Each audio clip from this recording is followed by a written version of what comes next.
The Subtle Art of Not Giving a Fuck by Mark Manson. Chapter 3. Stop Focusing on Shitty Values. Now that we've looked at some examples of what not to do, let's take a look at some extra examples of shitty values and how to avoid them. Because unfortunately, comparing yourself to others is only one of many pitfalls that can entrap you and destroy your potential happiness. One of those traps is pleasure. You might think that, by definition, this would be the biggest source of happiness around. But have you ever heard of too much of a good thing? This occurs when people prioritize pleasure over everything else in their lives, and it often happens when we're seeking an escape. And as a result of our unhealthy relationships with pleasure, we can form toxic and destructive habits like drug addictions, gluttony, or cheating on our partners. To add insult to injury, instead of increasing your happiness, statistics show that people who list pleasure as the highest priority in their lives are most likely to become anxious, depressed, or fall victim to substance abuse. Another shitty value is using material success as a benchmark for our lives.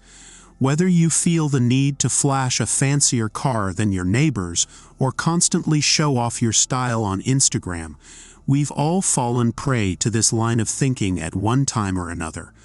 But just like the pursuit of pleasure, this doesn't make us happy, and it definitely doesn't help us grow or mature. In fact, studies actually show that once we reach a certain point of financial security, basically a point where all our needs are met and we're comfortable, wealth really doesn't increase our happiness, and the pursuit of material goods can even have a negative effect if we start prioritizing it ahead of our family, friends, or the development of our moral character. So, now that we've taken a look at some more shitty values, let's talk about how to avoid them and replace them with the right values. For starters, it might be helpful to learn that our tendency to gravitate towards shitty values usually comes from a lack of having solid, worthwhile values in place. Put simply, if we don't have some good core beliefs to live by, we're going to drift toward whatever makes us feel good, even if it's not truly good for us in the long run. So, a good way to identify and formulate worthwhile values is to consider these three standards. Are they, based in reality, helpful to society, immediate and controllable? For example, think of honesty. Honesty is a great value because it meets all three standards described above. You can control it by determining if you're going to be honest or not.